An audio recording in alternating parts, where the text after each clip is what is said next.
Hello friends, அஸ்ஸலாமு அலைக்கும். Welcome to Shamila kitchen. இன்றைக்கி என்னோடய ஒன் டே இஃப்தார் விலாக் வந்து எப்படி இருந்ததுன்னு தான் காட்ட போகிறேன். வாங்க வீடியோக்குள்ளே போகலாம். அதுக்கு முன்னாடி நம்ம சேனலை சப்ஸ்கிரைப் பண்ணாமல் பார்க்குறவங்க சப்ஸ்கிரைப் பண்ணி சப்போர்ட் பண்ணுங்கள். கூடவே பக்கத்தில் இருக்கிற பெல் ஐக்கானையும் கிளிக் பண்ணுங்கள். அப்போ தான் நான் போடுற வீடியோஸ் எல்லாம் உங்களுக்கு நோட்டிஃபிகேஷனாக வரும்.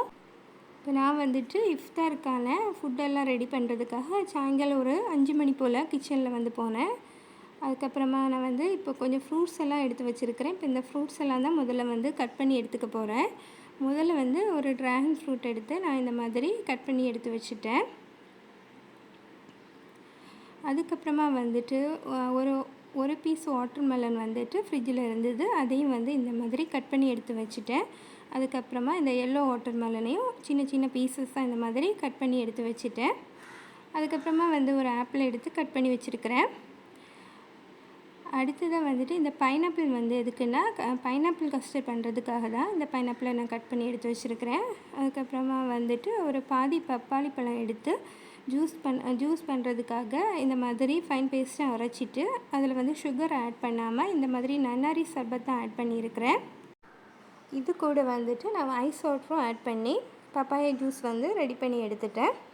அதுக்கப்புறமா வந்துட்டு நான் வந்து கஸ்டர்ட் வந்து ரெடி பண்ணுறதுக்காக பால் எடுத்து அடுப்பில் வச்சுருக்கிறேன். பால் வந்து காய்ஞ்சதும் தேவையான அளவு சுகர் வந்து ஆட் பண்ணிவிட்டேன். அதுக்கப்புறமா கொஞ்சம் கஸ்டர்ட் பவுடர் வந்து பாலில் வந்து மிக்ஸ் பண்ணி வச்சுருக்கிறேன். அதையும் வந்து இந்த பாலோடு சேர்த்து நல்லா வந்து நம்ம மிக்ஸ் பண்ணி கொடுக்கலாம். இப்போ பார்த்திங்கன்னா கஸ்டர்டு நமக்கு ரெடியாகி கிடச்சாச்சு. அதுக்கப்புறமா வந்துட்டு நான் வந்து ப்ரெட் பால்ஸ் வந்து ரெடி பண்ணி வச்சுருக்கிறேன்.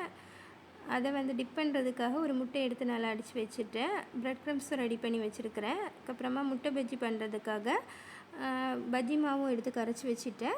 அதுக்கப்புறமா கஞ்சியும் இந்த கொழுக்கட்டையும் வந்து உமா வந்து கொண்டு தந்துருந்தாங்க. அதுக்கப்புறமா வந்து நான் வந்து ஜூஸ் போடுறதுக்காக சர்பத் பண்ணுறதுக்காக வந்து ஒரு பாதி லெமன் எடுத்து புழிஞ்சு ஊற்றிட்டேன்.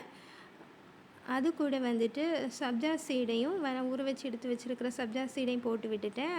அதுக்கப்புறமா வந்துட்டு இந்த எல்லோ சர்பத் தான், அன்னாசி சர்பத்து தான் வந்து இதில் நான் வந்து ஆட் பண்ணிக்க போகிறேன். ஆட் பண்ணி சப்ஜா சீடையும் போட்டு விட்டுட்டு அதுக்கப்புறமா தேவையான அளவு ஐஸ் வாட்டரும் இதில் ஆட் பண்ணிட்டேன். ஐஸ் வாட்டரும் ஆட் பண்ணிவிட்டு நல்லா வந்து ஒரு ஸ்பூன் வச்சு மிக்ஸ் பண்ணி கொடுத்தா போதும். நமக்கு சர்பத்து வந்து ரெடி ஆயாச்சு.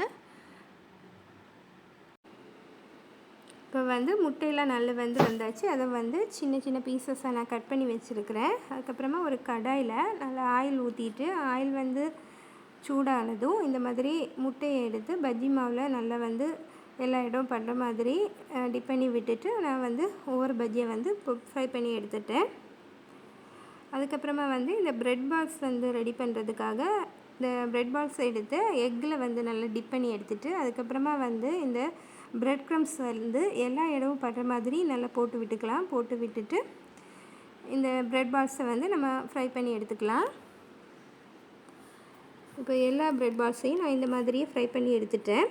ஃப்ரை பண்ணி எடுத்ததுக்கப்புறமா வந்துட்டு இந்த ஐஸ்கிரீம் ஸ்டிக்கு வந்து இதுக்குள்ளாடி இன்சர்ட் பண்ணிக்க போகிறேன். எதுக்காகனா அப்போ வந்து நம்ம பார்க்குறதுக்கு இந்த ப்ரெட் பால்ஸ் வந்து ப்ரெட் லாலிபாப் மாதிரி நமக்கு கிடைக்கும். பார்க்குறதுக்கு கொஞ்சம் வித்தியாசமாக இருக்குது, அதுக்காக தான். அதுக்கப்புறமா வந்துட்டு நான் வந்து கஸ்டர்ட் வந்து பண்ணுறதுக்காக ஒரு லேயர் வந்து சின்ன சின்ன பீசஸாக கட் பண்ணி வச்சுருக்கிறேன். பைனாப்பிளை போட்டு விட்டுட்டு அது மேலே வந்து இந்த கஸ்டர்ட் மிக்ஸையும் ஆட் பண்ணி அதுக்கப்புறமா அதுக்கு அடுத்த லேயர் வந்து இந்த மாதிரி பைனாப்பிள் போட்டு விட்டுட்டேன். இப்போ வந்துட்டு ஒரு 6-7 மணிக்கெல்லாம் நான் வந்து இந்த டேபிளில் வந்து எல்லாத்தையுமே அரேஞ்ச் பண்ணி வச்சுட்டேன். ஃபுட்டெல்லாம் இந்த மாதிரி அரேஞ்ச் பண்ணி வச்சுட்டேன்.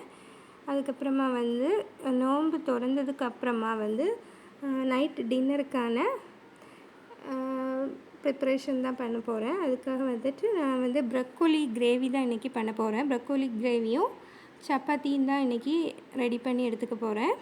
அதுக்காக வந்து ப்ரக்கோலி எடுத்து க்ளீன் பண்ணிவிட்டு அதை வந்து நான் இந்த மாதிரி சின்ன சின்ன பீசஸாக எடுத்து கட் பண்ணி வச்சுருக்கிறேன். அதை வந்துட்டு இப்போ வந்து கொதிக்கிற தண்ணியில் கொஞ்சமாக உப்பு போட்டு ஒரு 10 நிமிஷம் அதை அப்படியே போட்டு விட்டுடலாம்.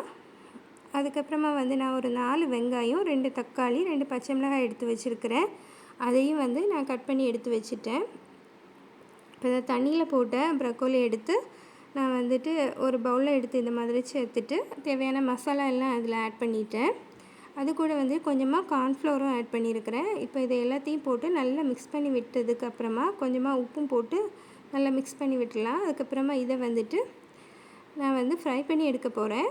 இது ஒரு அரை வேக்காடு அளவுக்கு வெந்தால் போதும்.